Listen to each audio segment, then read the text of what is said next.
Hey guys, welcome back to another Warframe video. Today I want to be talking about the new Cyanex pistol that came with update 25, which is a sentient corpus hybrid pistol. Now when I first heard about it, it was actually pretty interesting because they mentioned that it has fully automatic, it fires ricocheting, homing projectiles. I didn't know about the gas, which is actually pretty good. And when I initially looked at the stats, I thought, hey, that's actually pretty good. It does a lot of damage, it's automatic, and it homes. But when I started using it, I noticed that it has a lot of problems with overstripping because it actually does lower damage than listed, or it just does, I think it might be including the gas explosion too, which is why the damage is listed so high. And then the alt fire is actually disappointing despite that slash, but I'll get to that in a moment. So I was trying to build this as much as possible, trying to go damage. I even tried a crit build once, which wasn't very good, obviously. And I realized that the weapon itself is only good for Grineer below about level 60 or so or below. Then it will do decently. If it's above that, it's going to take several clips just to take down some normal units. So I was thinking, because of a suggestion of a friend, similar to the Tysis or some other pistols that have innate dual stat mod, you can pump up a lot of status procs. And what's good about this is, despite the accuracy loss from Magnum Force, and I'll show what it does in a second, this has an immense spread, but it also homes.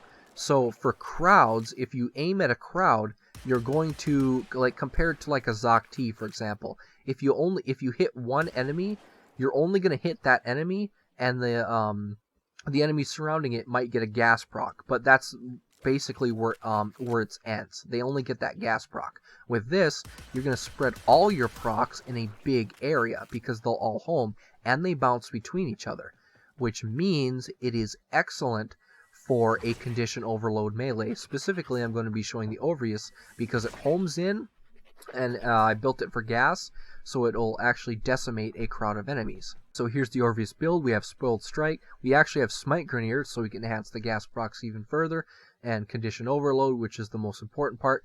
Then we have Gas and Cold. Cold actually procs quite a lot often with this weapon, with this build, and I quite like that.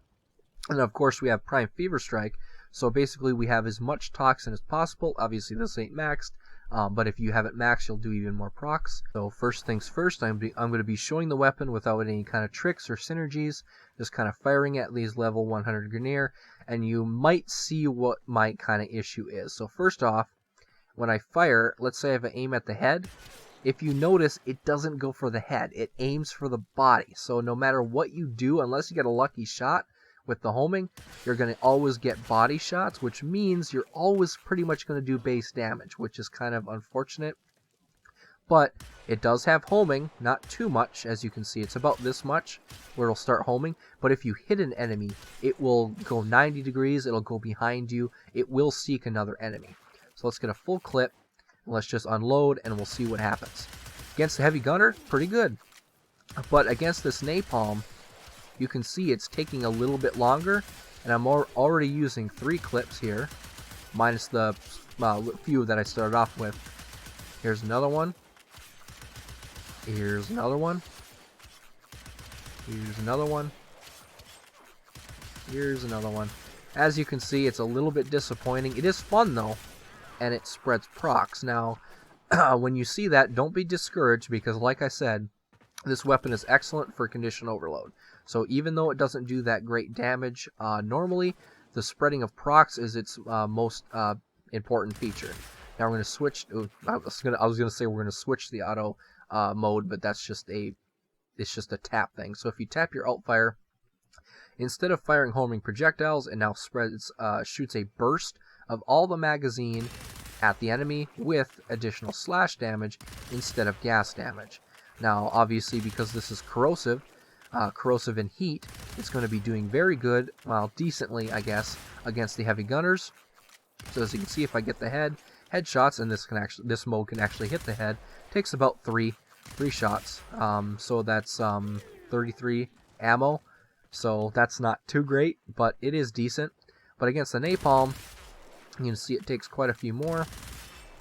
I might get... Ooh, I think I got some lucky procs there.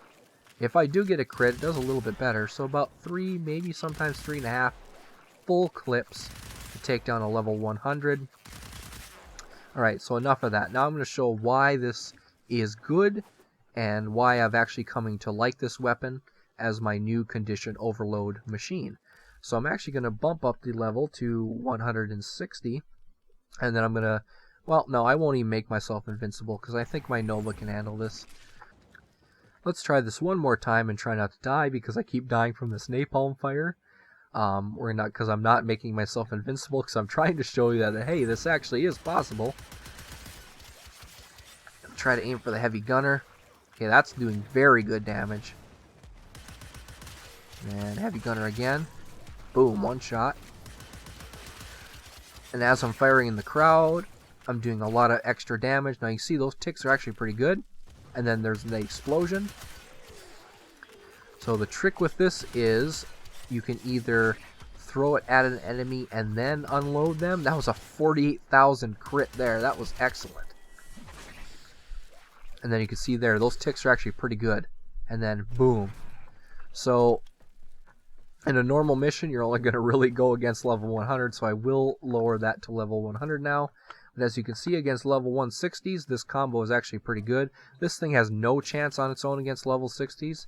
I'm sorry to say, there's just no chance at all. Obviously, if I'm using Nova, I'd be using Nova 2, normally in the mission. So I'm going to use that combination. God, that was a lot of damage. So we're going to fire some of these, and they home, of course, which is great. That just one-shotted them. Okay. Fire a couple more. Get that Orpheus in there. Sometimes I notice that I accidentally press the E button again, so it just explodes. Ooh, let's get you. You're stubborn, aren't you? Ooh. Have to wait for it to glow blue. Then it'll do that. And then, was that 121,000? Damn. But you see what I mean? In like a normal mission, this thing's going to be excellent. Because you saw, that entire crowd was stunned. If I was using the Zoc T, only enemies in the direct explosion would be stunned. And if I use something like the Tysus, which is a great damage dealer, normally I would just keep using the Tysus. Like, it's powerful enough without a melee weapon.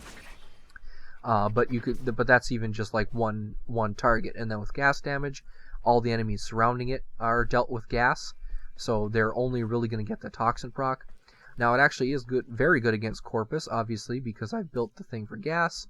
So let's test some, just with some techs. I usually do anti-Moes too, but let's just go with 8 techs. Level 1, no, not level 100. That's a little bit, oops. That's a little bit too low. Let's go with 160 as usual.